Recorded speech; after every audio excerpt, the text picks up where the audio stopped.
Good morning, everyone. As I said, welcome back to Supporting Autism Speed Event 2021. I am Gambit017.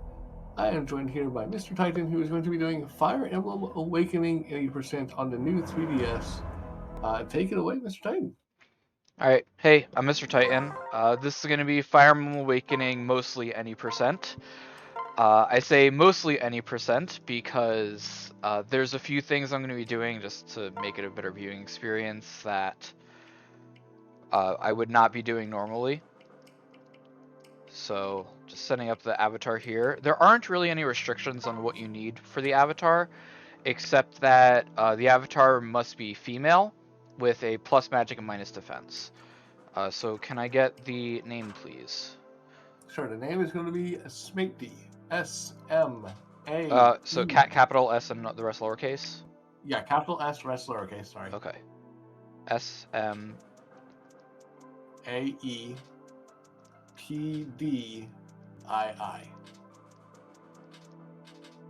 Like that?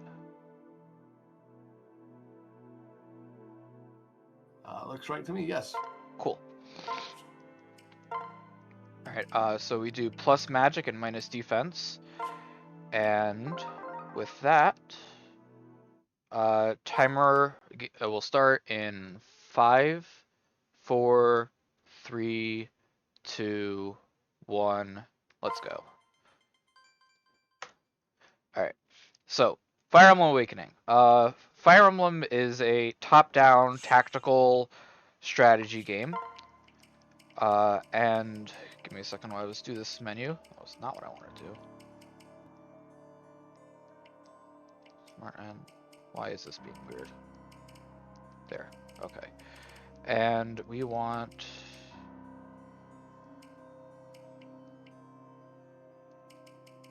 skip actions off. Okay, there we go. Why did it... Sorry, hold on. 1, 2, 3... there we go. Okay. Why is it not saving my...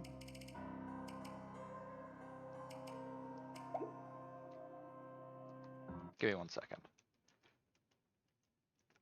My muscle memory seems to have been very weird there, and didn't actually give me the menu outcome. Right. So, Fire Emblem is a top-down tactical RPG.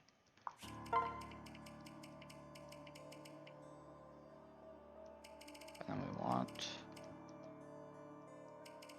skip actions off. There we go. That's what it's supposed to look like. So, top-down tactical 2D RPG where we exist on a 2-dimensional grid, as do all of our enemies, and we get to control the units and say, you know, you go here, you fight there, etc., etc. Every character has a set of stats to them. The stats determine a lot of things, like their HP, their defense, how much damage they do. There's a few stats that we are trying to keep an eye out for throughout this run. The first is magic, which is going to affect how much we... Okay, I definitely hit a different button there. Beginning of the run is always a bit rough while I get into it, sorry. So the first is magic, which is just going to affect how much damage we do with tomes with Robin. The second is speed, and speed is extremely important for the beginning of the game here. If you have more than 5 speed over the enemy, then you get to attack twice. And there's a lot of enemies that show up in the run. We can't really fight them all naturally, right? A lot of the chapters end up being these route them all chapters, which means that you have to kill every enemy on the map. And if we were just to try to do that all on our turn, then that would take a very, very long time. So the way that most of the run is going to end up is we position ourselves so that we're in the aggro range for all of the opponents, and we just let them run into us and, you know, commit Sudoku on ourselves. So off to a great start already. But yeah.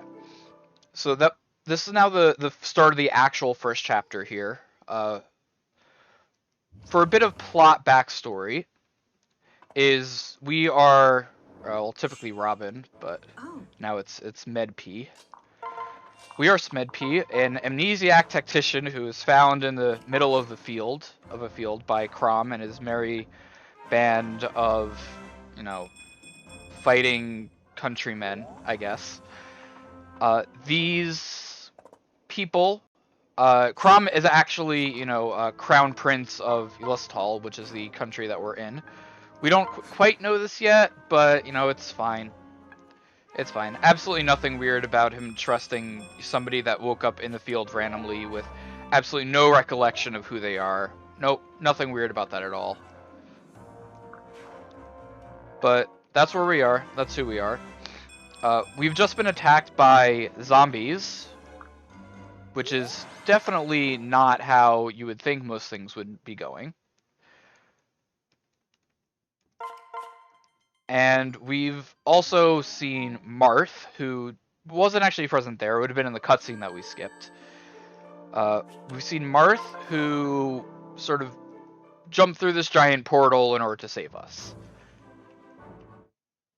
And now we get introduced to the rest of the shepherds. And this is the first chapter where we kind of show, like, hey, yeah, the way that most of the run's going to go.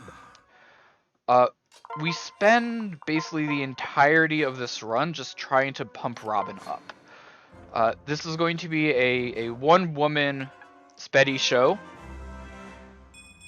where she just kind of does everything. And that is very low. And that's a death.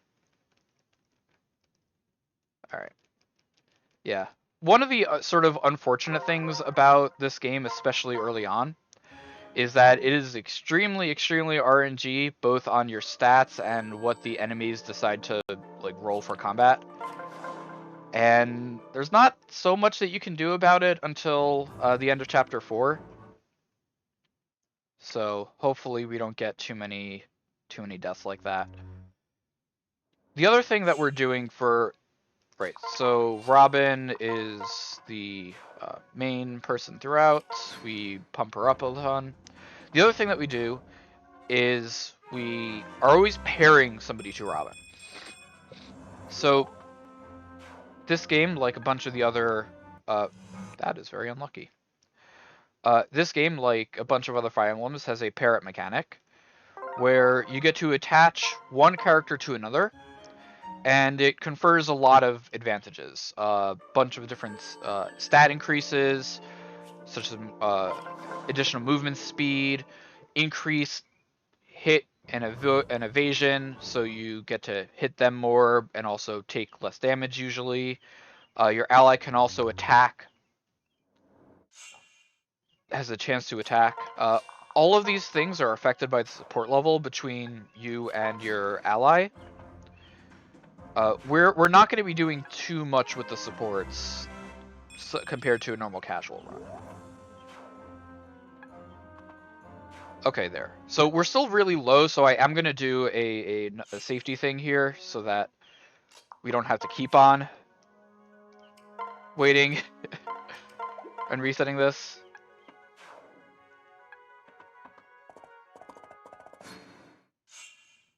So we're just going to heal very briefly. And now we're going to go and continue with what we're actually supposed to be doing.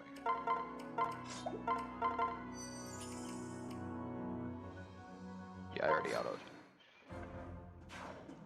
Right, so there's a few things that we're looking for early game now that we've got a bit of speed. We already have 11 speed, which is great. If we could also get 15 magic by the time that chapter 4 starts, then that would be really good. And that's also very low. Please let us not die.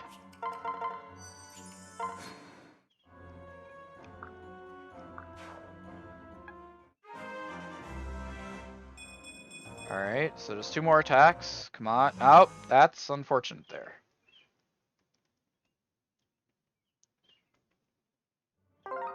This is kind of what I was afraid... Like, this can sometimes happen where we just get into a reset loop like this.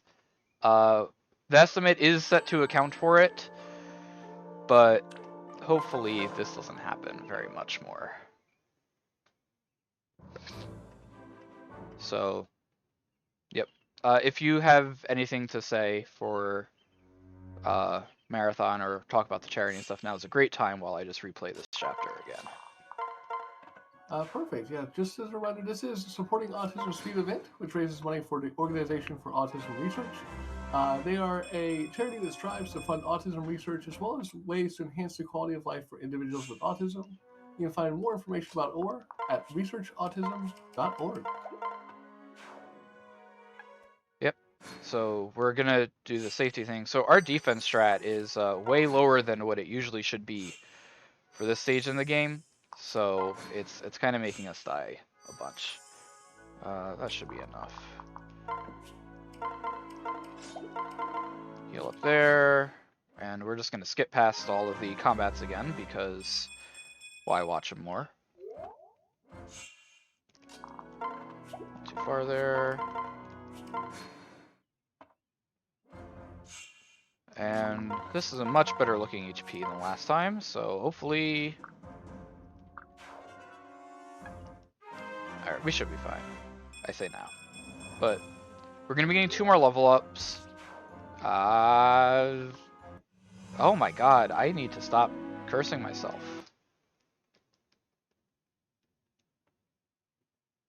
Jeez. Yeah, so I was already at full HP there, so it's not a whole ton that I can do, unfortunately, about that. Just kind of gotta hope.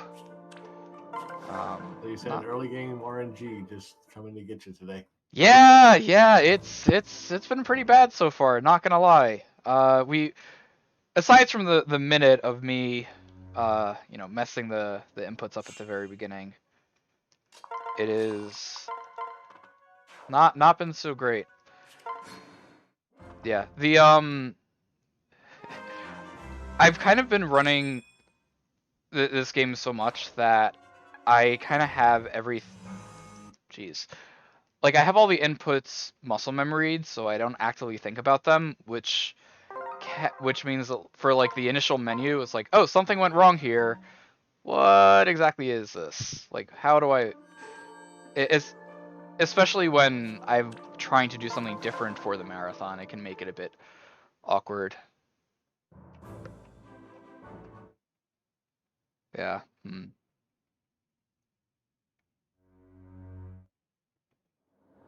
So depending on how much longer this takes, I might also just disable the animations to make sure we stay on time. We'll see.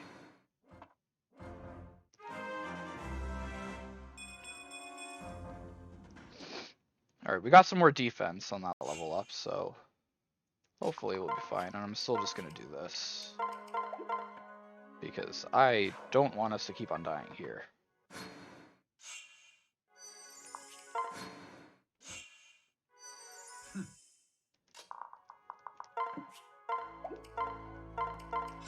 So one thing that this chapter does introduce to us that I hadn't gotten to was enemy drops. So different enemies can drop items, including weapons that we can use, and that's actually how we basically augment our weapons throughout the entire run. Fire Emblem in this game, as in most other Fire Emblem games, you end up with weapon charges. So every time that you attack, it consumes a weapon charge. And we got through! Yeah! We're not level 10 for some reason, but we got through. So, every time that you attack, it uses a weapon charge. And if you run out, then you can't attack anymore. So the way that we get around that is just by making sure that we keep on getting weapon drops by the time that we would run out. There are a few awkward things that can happen with it that I'll get to later. So here we're just doing a bit of an equipment shuffle. We're taking Muriel's fire because this is the one time that we're not going to be pairing either Fred or Crom to Robin. And the reason that we specifically take her weapon away is because when a character is paired up, like I said, they have a chance to attack. But that means that they do additional things, they can get experience. That's slow, because if they get experience, then they can level up. And we don't care about anybody's levels except for Robin. So the way that we avoid that is by saying, alright, whoever's getting paired up with Robin, well, congrats, you're just not going to be doing anything at all. You're just, you gotta stand there and look pretty. So we start doing that with Muriel here. And we're going to get a couple more level ups, so hopefully we get a couple points of magic. And 14 magic. It looks like we're not going to get the 15. Yep. Okay. And there we go. Our thunder broke. Oh, I forgot to... Oh, no, my live split was just being very laggy. So, the best case scenario here would have been that we'd ended up with 15 magic and 11 speed minimum. Because it means that we'd be able to guarantee one-shot Marth here. As is, we're going to have to hope that Crom decides to actually fight for us. So we'll see. Plot-wise, we're fighting in an arena to win the political support for an allied country, or a neighboring country rather, Ferox. So let's see if this goes. Ow. And Marth decided to not hit. Sorry, Crom decided to not hit Marth, so we get to do the slow version of the chapter. One thing that we're going to be looking for from now on until the beginning of chapter 7 is we want, vastly prefer that an Anna spawns. So every location, once we finish at that location, you can have a shop at. Anna is the green traveling merchant who only has a chance to spawn, and when she does, she can have a lot of very good and strong items. In our case, we want an Anna to spawn with a second seal. If that second seal doesn't spawn, then we're forced to do New Game Plus.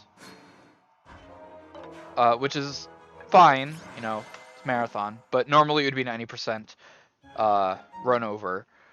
The best part is she only has about a 50% chance to spawn and only a 30% chance of actually having the second seal at that point. So most runs don't actually get to chapter 7 even, because they just reset immediately there. So the beginning chapters have all been sort of tutorial ones, and this is another one where it tells us about reinforcements. Enemy units on the map are usually pretty consistent, but there are some maps where enemies will come and spawn at specified turns, and if different events occur. This chapter is one of them. If we don't kill everything and we don't end the chapter by turn 5, the end of turn 5, then enemy units are going to spawn. We really don't want that to happen. They're really out of the way. It takes a long time to kill them. We'd rather just not.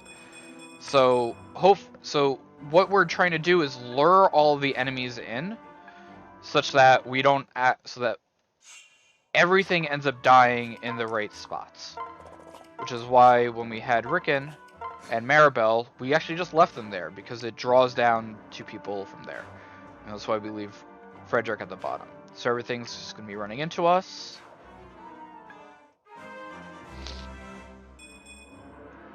And that was not a great level up, just HP and magic.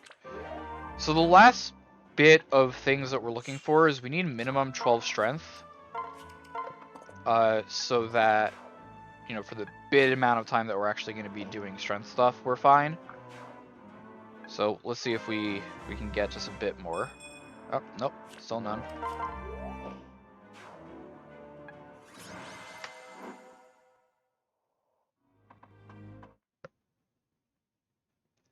Yeah, speaking of bid wars, there is a bid war for the end of this game.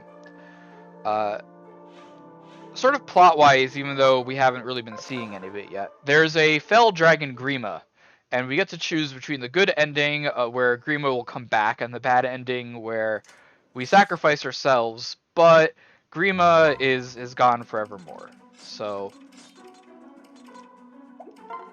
And right now, that incentive does not have any money towards either way. So if you want to see either the good ending or a bad ending, feel free to get donations in towards that. You still got, what, about another 30 minutes or so before we get to that point? yeah, roughly 30 minutes, assuming that everything goes well and we don't start crying again.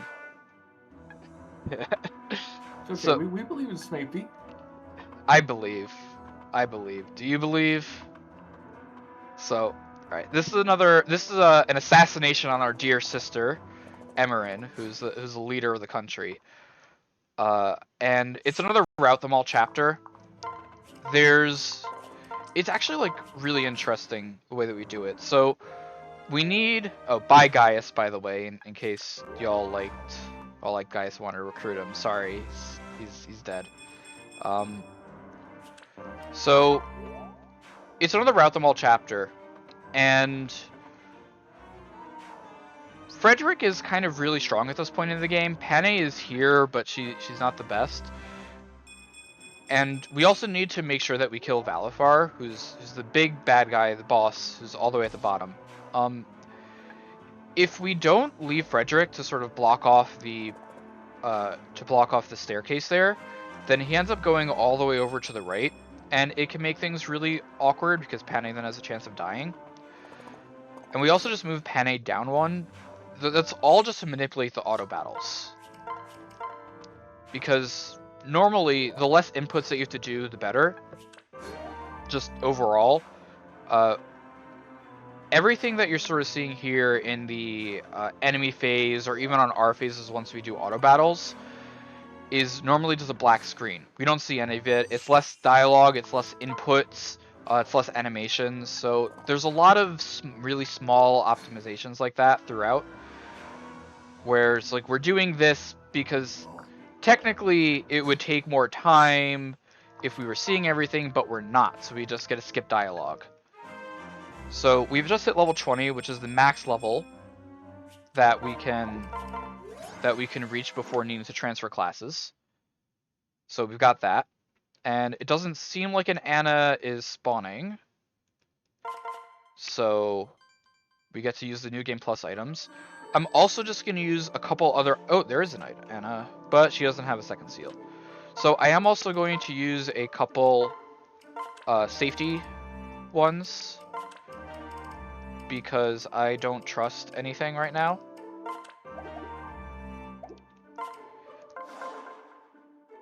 While you're setting it up, you got time for me to read out a quick donation? Go for it. This is going to be a long menu here. I do have $50 from Maggie the Cat, who says, thanks for having us for the Final Fantasy Legend 2 and 8% run, and good luck to mrtyton on the current Fire Emblem run. Thank you. Maggie is going to be doing commentary for Final Fantasy Legend 2, which will be after this run, and they do put that towards the good ending. Nice. I prefer good ending myself, so. Not that one. Alright, so what we just did is we did a class change because there's nothing ever... consistent is the wrong word, but nothing steady about what any of these characters do. So we've turned good old Smepty into a Pegasus Knight. And Pegasus Knights are flying units, which is good for a few reasons. One is they get to ignore terrain, so they just get to hop around wherever they want. They get to move really far, which is going to be very useful for our position into the most enemy aggros as we can. They unfortunately do lose access to tomes, so all of our glorious magic that we've been doing, we can't do that anymore. For now, at least. But they're overall very, very powerful units. The downside is that they become very weak to bows. And this chapter has a lot of bowmen in it, a lot of archers, which can make things really, really awkward, and that's very low, and that's why bowmen are kind of awful for everything that we're trying to do here. So now we get to, if we don't die, which we did, okay. So if we didn't die there, then there's a safety strat that I could do after that turn, but unfortunately, this chapter is just kind of a chapter of death and destruction sometimes. So I'm gonna redo this, and we're going to do another. We're gonna get some more HP this time as well, because the less likelihood that we have of dying here, the better. It's like dying is a bad thing or something. Just maybe. This would have been so many resets already. For context of how reset heavy this run can be, I have 717 non-marathon attempts with 10 completed runs. So it's it can be a bit out there. The good news is that most of the resets tend to be extremely early on, so it is fast to do, which is nice. You know, most resets end up being within the 5-ish minute mark or so. Yeah, so you know pretty early if a run's going to be viable or not. Oh, I mean, you know early if a run's going well or not, just based off whether you die. Honestly, if any run that you don't die and that you get a second seal is a run that can PB. Yep. So we're likely to go about 1 or 2 minutes over estimate by this point. Just giving a heads up. Assuming nothing else goes wrong, we're going to be going a bit over. Yeah. Unfortunately, while the estimate does take into account something is going wrong, so many things have gone wrong that we've blown past the estimated time already. Yeah, well, we got to see what chapter 2 about a good 5 or 6 times. Yep. So we got that going for us. Yeah, our HP is looking a lot better because we used more cheat items. Where the cheat items come from, by the way, is from Renown. You get it for beating the game on a previous save file, and you just get these points that you can spend on stuff. So we're still gonna do the safety strat here because I don't trust anything anymore. So aside from that, we hit level 20 before this chapter. We are also looking to hit level 10 in the middle of next chapter so that we can do another unit class change, which is going to help a lot. And I'll get to exactly what that unit is in that chapter. So one of the also very awkward things about this chapter is that it again is a reinforcement chapter. If we don't kill everything at the end of this turn, more things are going to spawn that are a pain to deal with. And original version of the route actually was a lot better about that because you would remove all of the allies that were there and leave a unit that we got, Cordelia. But we don't use Cordelia. I mean, well, we use Cordelia. It's just faster to not need to move all the units. If we can just leave them there, chilling, then we're gonna prefer to do that. So this is the first time that we're gonna be doing a unit shuffle. Units when the unit selection that you do at the beginning of each chapter gets memorized by the game. So the fact, and this is going to be really useful kind of throughout, because, there we go. This is going to be really useful throughout because we want the units that we're using to always be at the front, and we want them to be in the certain places that they are, mostly because it affects their future spawn locations. Since we're not giving any of the units, any EXP except for Robin, most of them end up being very weak. And if they get aggroed by the wrong enemy units, then they're gonna die, and characters dying is slow and tends to mess everything else up. So we'd prefer that to not happen. It also will affect just their initial movement and how far they can go, which is gonna matter for some of the characters later. So we've got, move you up here. We're gonna visit this village. Like I said, we're gonna visit the village, and we're gonna pick up the Master Seal, which is gonna let us move to an advanced class. We're also gonna do a bit more of inventory management during this chapter and ditch the Javelin. The Javelin was our only ranged spear weapon that we needed to equip here because there are ranged characters. But we should be hitting level 10 in this next combat. And we're picking up the relief skill, which is honestly not a very good skill. We don't really care for it. It heals us if there's nobody near, but that healing is another animation and it's really slow. I am going to leave it on for more than I would normally because marathon safety stuff. So now that we're level 10, we can use the Master Seal, and we get to change over to a Dark Flyer. And Dark Flyers are great. Dark Flyers regain the use of our magic tomes, and we have 30 magic, which is actually like 5 more than what you usually have at this point. And so that's all just great, because magic is really powerful, primarily since it doesn't care how far away the enemies are, it just attacks them back. So Dark Riders also gain a very, very powerful ability later that we'll get to when we get to it. And the name of the game from now on is actually like really precise EXP routing, because we want to hit just under level 15 by the start of chapter 14. We don't want to be level 15. We want to be level 14. So one of the things that we end up doing a lot, that we're doing with Cordelia, that we're going to be doing with Shershay, who we're going to be picking up in an upcoming chapter. Alright, that has been a very long time since that's happened. Is sort of just sticking Crom onto somebody and continuing on. Crom is level 2 right now, and Crom doesn't have any weapons, so he can't defend himself. But Crom's also a required character for every single chapter because he's supposed to be the main character.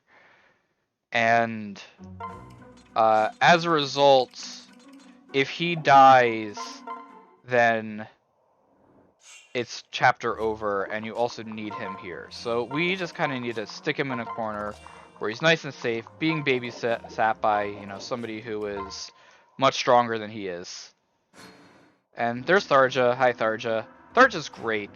Do you think that we should recruit Tharja to our run, just to have her in our band of merry men and women? I feel like it'd be a good idea. All right. I'll see if I can talk to her to convince her to join. Yeah. So in case you were wondering, I've done absolutely 0 things that are different this time, except we didn't get crits. So RNG.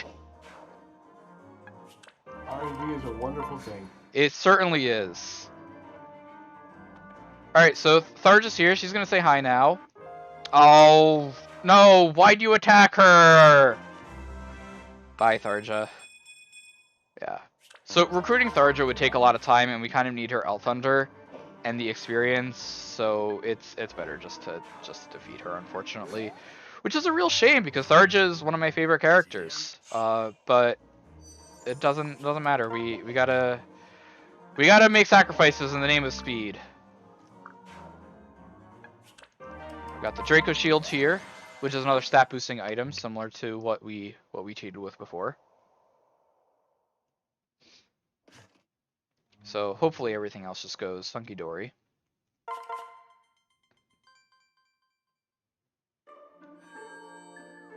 And our dear sister, the Emerin, just died, unfortunately.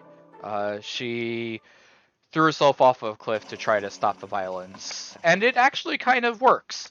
A lot of the enemy units in this chapter are going to decide that it's not worth fighting because of the sacrifice that she made. So we got that. She's got that going for her at least. But we're also very upset with it because, you know, it was our sister. So, pour one out for Emerin. From now on, there's only a few things that we're looking for level ups.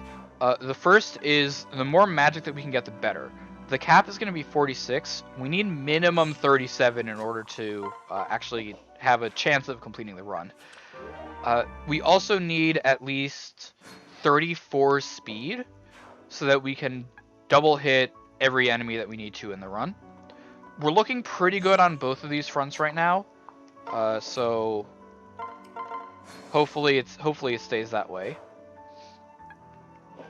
And we're also about to pick up one of the strongest units in the whole run, which is Olivia. So this here again, we'd be doing a wait because it lets us dodge all of that text here, but boom. All right, we're looking at probably like a 56-minute estimate right now, if everything else goes smoothly. So we've just picked up Olivia, and Olivia's a dancer. And dancer is one of the repeated classes that we see a lot of throughout Fire Emblem. And the reason dancers are so powerful is because they let units move again, which is really strong. Primarily, we're actually just going to be using it to just get a few more tiles of distance. So you see here, we're moving 3, and then we're going to dance, because that lets us get all the way down here. And without that, we wouldn't have been able to actually make it down this far, which would have been awkward, to say the least. So everything's going to run and die, and we're finally going to take revenge on for our sister. We're going to defeat the person who started this war that we're in, the Mad King Gangrel, which will be very nice, because he's kind of not a very nice person, and the world is sort of better off just without him being there. Although he is slightly justified. So for some additional more backstory, Crom's dad kind of committed a genocidal crusade on everybody else about 20 years before the game started. So it kind of makes sense that he's mad, but also goes a bit far with it. Just a bit. So I am keeping track of precisely when we level up for everything, because that's how I know that we're still on the right EXP route. It's not run over if we end up getting too much EXP. I just have to do additional things to make sure that we don't level up the wrong time.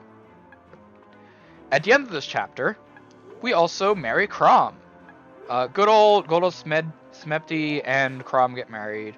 Crom is plot-wise required to marry somebody at the end of this chapter, and the person that he'll propose to is the person that has the female with the highest support. So because we did that one support conversation with Crom and Robin, Crom's like, I am madly in love with you and we should get married. And then they do. In this time gap period, we've also had a lovely baby girl by the name of Lucina. She's approximately 2 months old at this point now, because there's a time skip and all of that. So we're going to be doing another shuffle here to move Olivia up to the front, and we're saying bye to our Cordelia usage because we picked up Cherche. Cherche is a Wyvern rider, and she's essentially the exact same as Cordelia, only she's like 10 levels higher than what Cordelia was. So, just the small things. This chapter is actually like a really good example of how silly the enemies are. There's a lot of enemies, and they have a boat. They can leave at any time. Instead, they decide to run into us one at a time, because surely I'm the one that, even though all of my allies just ran in and died without doing a lick of anything, this time will be different. I'll be able to defeat them. And no, the answer is no. You're not going to be able to.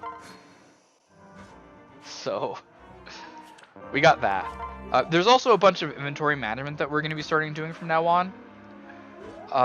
We want to retain as many elixirs and booleans as possible. Booleans are just a stack of gold that we get to keep and sell. There's exactly one shop that we do in the game. Well, there's two shops that we do in the game, and the more that we can keep items in Robin's inventory for that shop, the faster the shop will be, because we don't have to go into extra menu stuff. So we got that, and there's going to be a bunch more things sort of running into us here. And yeah, if you've got anything you want to say, now's a good time. Just a lot of things running in and dying. Another donations. Again, right now the good ending is winning by $50. If you want to see the bad ending instead, now's the top time to get those donations in. We also still do have the open donations for the Final Fantasy Legend 2 names that's coming up after this run. A lot of them are still pretty low at $2.50. So if you want to snipe a name, now is the time.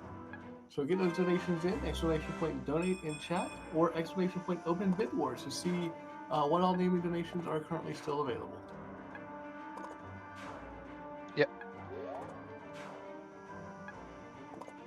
So yeah, we're actually really good stat-wise now, so I'm not... Aside from us getting randomly crit by something, I'm not expecting too much more to be able to go wrong. Aside from like a random crit deciding that our day should be ruined.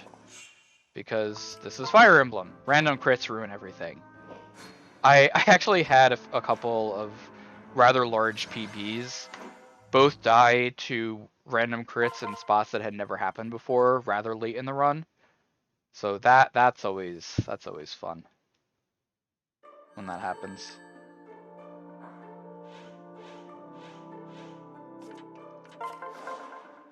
So now we're in the Carrion Isle. This is where all of the EXP routing is supposed to be coming in ahead. We should be ending this chapter at level 14 with 91 experience. And the reason is that we gain another ability at level 15. The ability is Gale Force, which is a very, very good ability, which I'll get to in 2 chapters from now.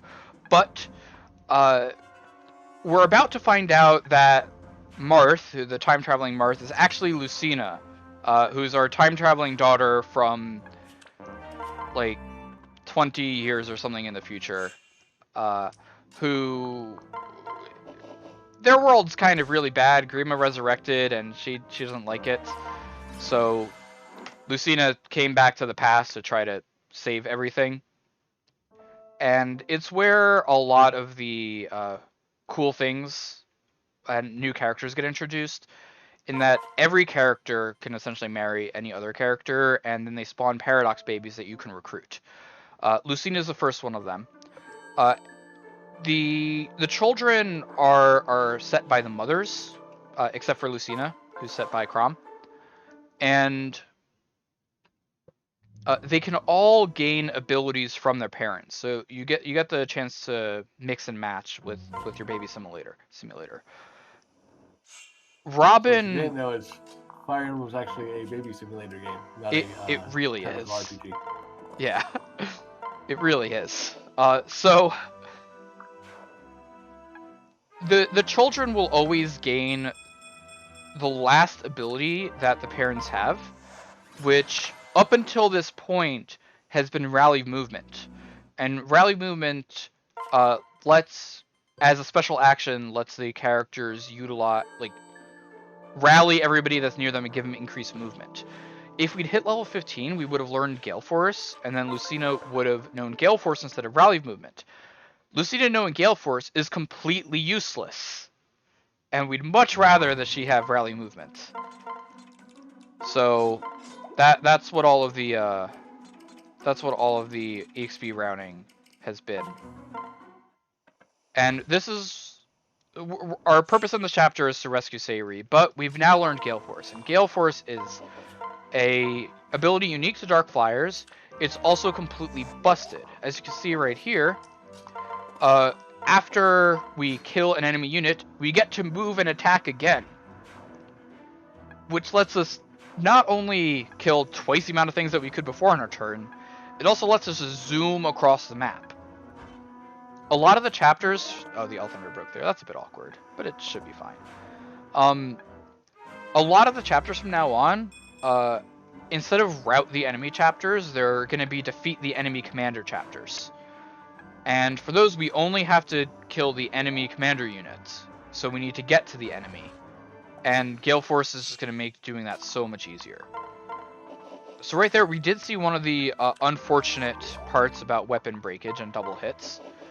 In that, if your weapon breaks, if you run out of charges while you're in the middle of a combat, you don't actually get the second attack off. It just decides, like, yeah, you're done. We're not going to re-equip. So that enemy unit right there normally is supposed to be dead, but because our tomes lined up in such a way that they did, he's still alive. He gets to kick around for approximately 30 more seconds.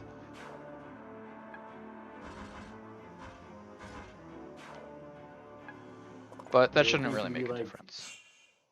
They think he'd be like, oh my gosh, I lived through this attack, I should run away. No, I want to attack again. Yeah, precisely. They're not the enemy units aren't the smartest. But I will say that it does... The fact that they aren't that smart does make it a lot better for the run. There are Fire Emblem games where the enemies will not attack you if your defense is too high. And that would just make this so much slower and just not work at all. We rely on the fact that enemies get a lot more attacks than we do, and just decide to run into us. It makes things a lot better. So that chapter down. So we've rescued Sayuri now. Sayuri is one of the twin leaders of this country. Unfortunately, her twin, Yenfei, has decided to side with Walhart the Conqueror, and Sayuri doesn't really like this. We don't really like it either. We're gonna have to fight them both. But gotta love Fire Emblem, which is basically always just whatever the royalty does is what matters. We're gonna be seeing a very common pattern from here on out for these route the enemy or kill the enemy commander chapters, where we're gonna move a bit, we're gonna dance, then we're just gonna Gale Force our way straight across the map, kill one unfortunate person in the way, and everyone else gets to survive, except for the one commander, which in this case is Cervantes. He has glorious mustache. I wish that I had a mustache there. Thanks, Pharaoh. Yeah. Shuba Shuba. Yep. Unfortunately, we did have a bunch of resets that you missed, but so this chapter is actually really scary. This chapter has a unfortunately kind of, well, I guess our magic is very high, so it shouldn't happen, but it can have run over implications, because if we don't... Oh, one broke, that's fine there. So if we don't kill the enemy commander at the end of their turn, then Fred dies, and we can't do the rest of this run without Frederick. So hopefully it doesn't happen, but we're at such a high magic that it should be fine. We're gonna go here, use the Arc Thunder to sort of guarantee that. Switch, separate, place up, because otherwise we're not in the aggro range for the enemy. And alright, cool. We killed her. So now we're level 20. 45 magic, that's a good number. So now that we're level 20, we're not going to be getting any level ups for the rest of the game, which is just going to end up saving a lot of time. The level ups do tend to be rather slow. And, like, we could get more stats by reclassing again to Dark Flyer, but at this point, we don't actually gain anything by doing so. It's just not worth it at all. So we're about to defeat our good old twin brother over here.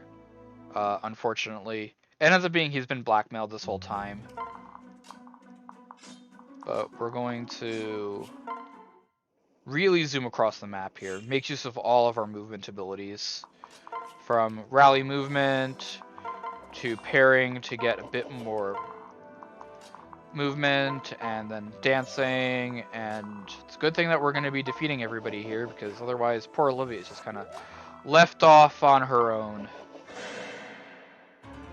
So hi Yenfei, it was nice knowing you. So long. You were a good brother. You really, he actually really cared for his sister. The whole reason that he's doing all of this because the Walhart's minions essentially blackmailing him to keep his sister safe. So I appreciate what he was doing. I appreciate his drive. But now we're like even more upset with Walhart than we were before. So we're going to go to his castle, try to beat him up a bit.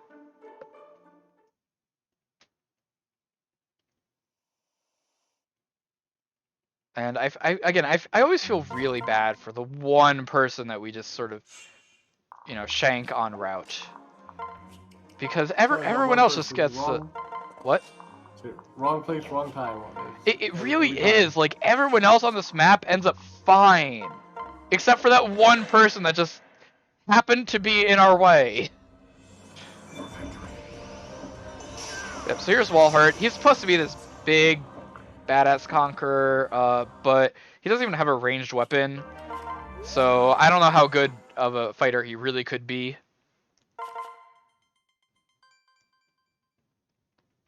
But now we gotta actually go into his castle and actually defeat him, which would be nice. Oh, there's actually something that I didn't mention because it is kind of small. But whenever we're doing any of the map movement on the overworld, I'm actually holding on the A button. It just makes everything move a lot faster, load a lot faster, move a lot faster, and it actually ends up saving a good amount of time. I'm also doing whenever I'm moving, I'm holding on the Y button because it makes the cursor just move incredibly quickly. Like, way faster than it should normally. This chapter can also be a rather scary one, just because there's a bunch of archers, and even though we are so powerful, we still are flying units, and we're still weak to the archers, so they could just decide to crit and make our day really sad.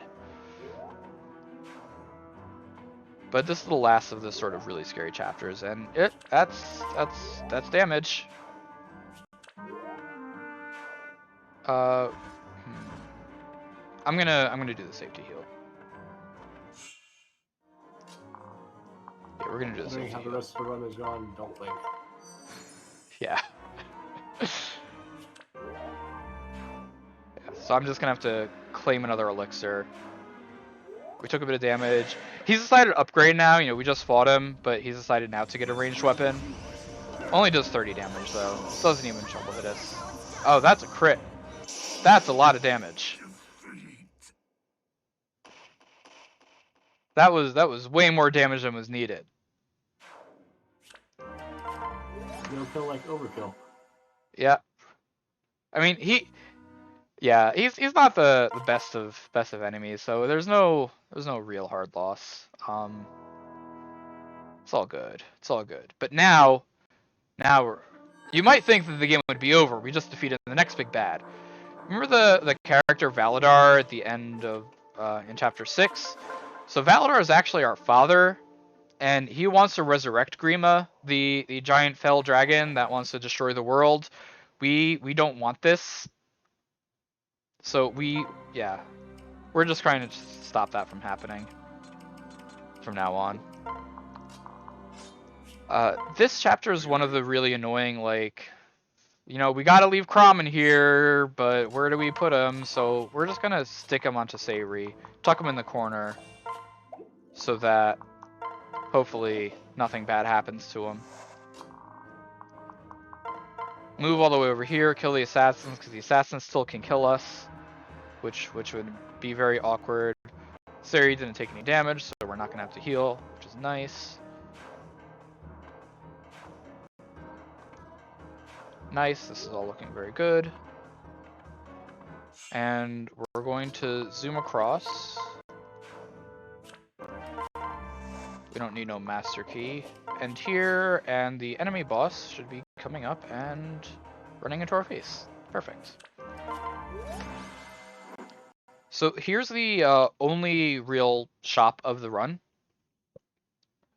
We are buying an Arc Thunder because otherwise we'd be running out of tome charges. It's the only time in the whole run that we don't rely on enemy drops.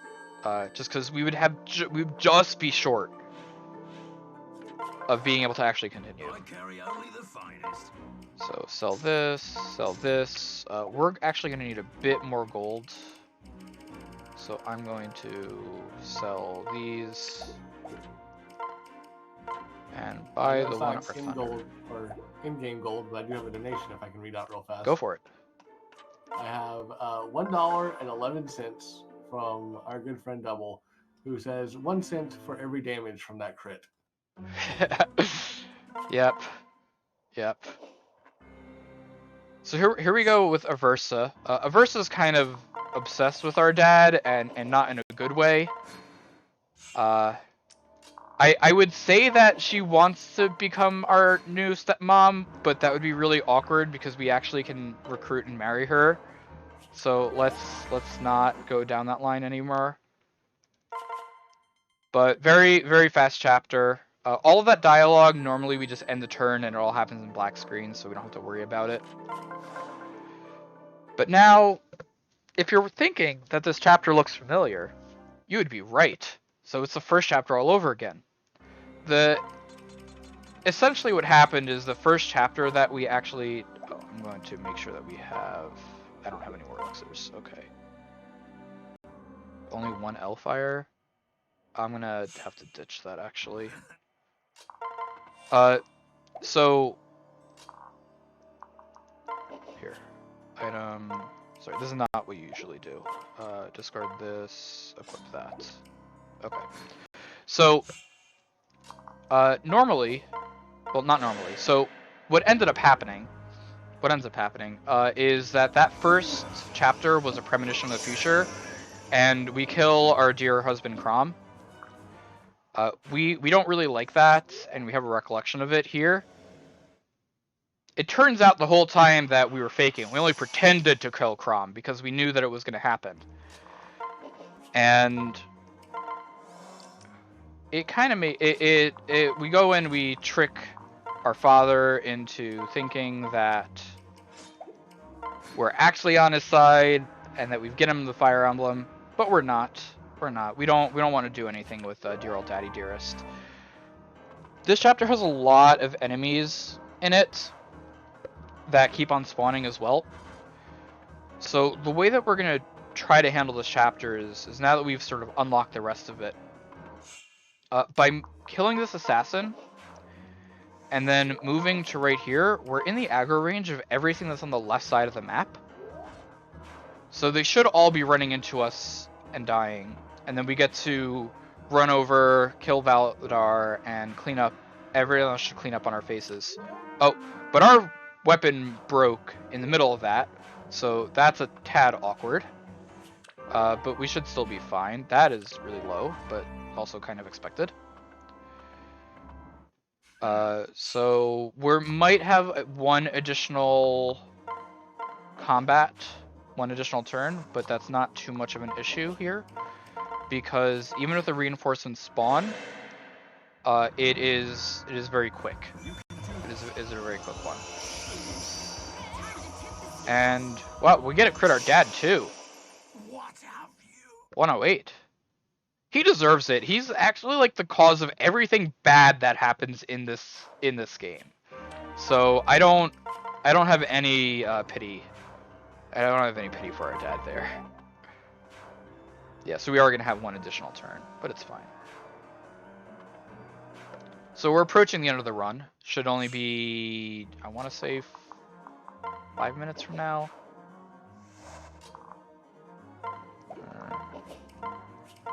Yeah, should only be about 5 minutes.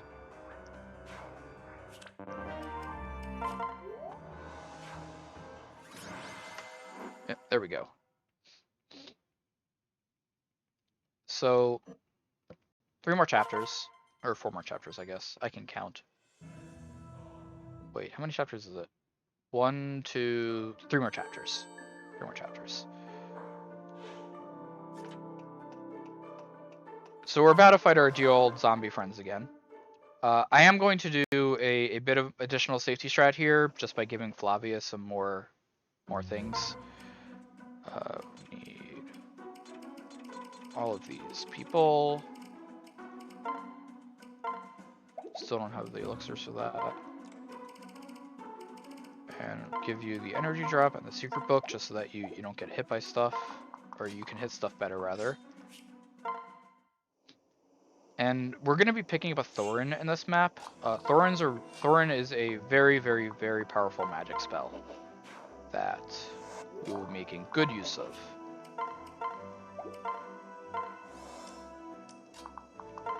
Here, switch, wait. I always actually hate that one there because I always want to move that character, but you just don't. Lockthorn broke, but we got Thorin.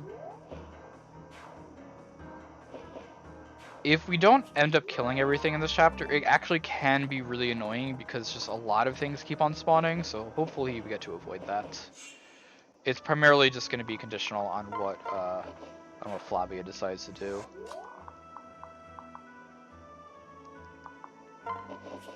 Here, we're at full HP actually, so we don't need to elixir.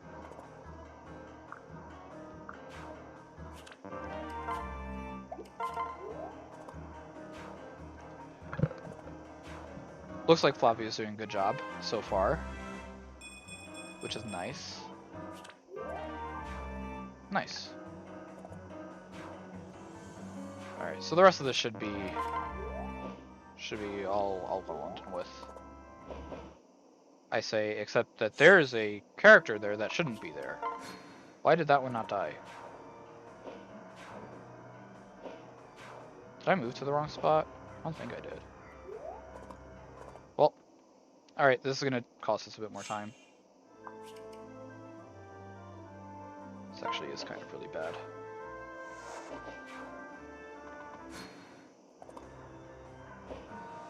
Because now we're using our Thorin charges.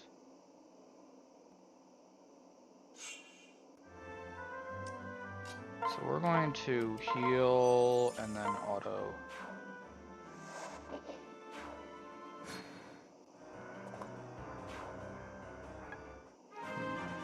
We might have to buy another Thorin, which is fine.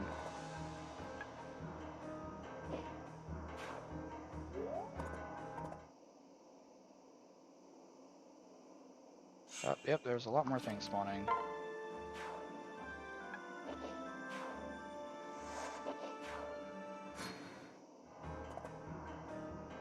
I'm just gonna skip through all of this because it's taking a very long amount of time.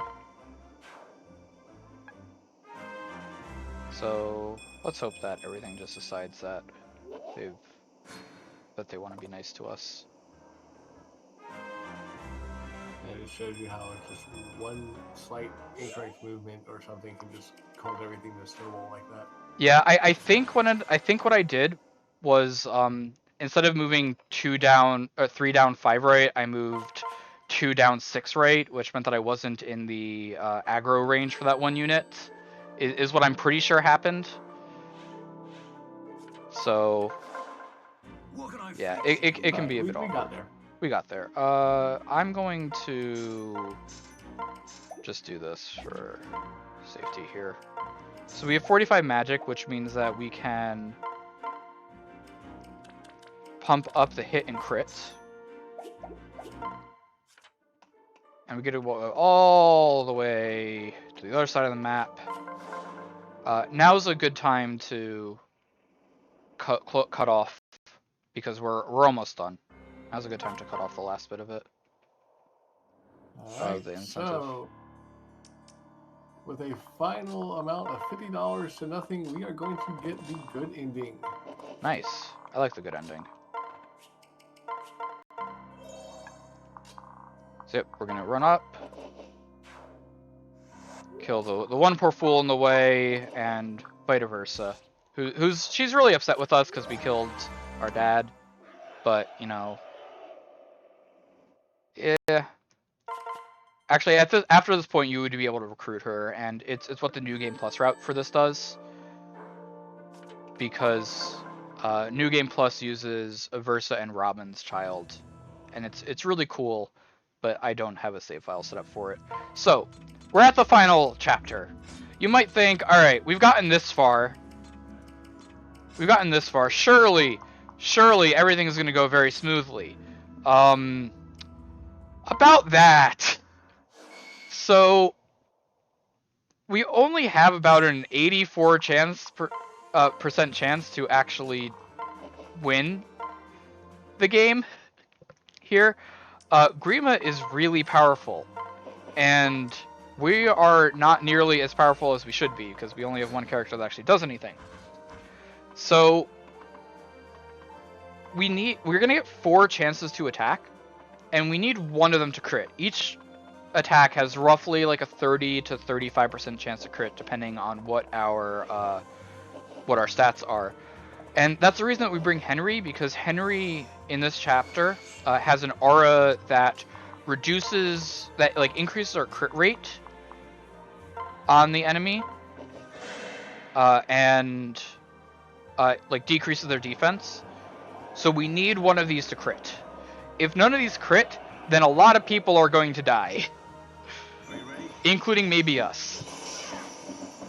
So that's 1, 2. All right, so we need this one to crit, otherwise, you know, it's gonna be a Fire Emblem run, I guess, is the way to put it. It's all right. Nope. All right, come on, 36. Nope. All right. So now we get to cross our fingers and pray. So F's in chat, please, for Olivia and everybody else that is with us, because they're all about to go down. Olivia, you were very, very useful. We would not have been able to get this far without you.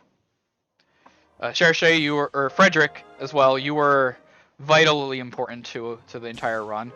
Henry, we kind of really know you very well, honestly. You're a bit weird with all the crows and stuff. Cherche, you were a good ally for the small amount that we had you. And yeah, now we just gotta hope that we still have tome charges after this, which we should.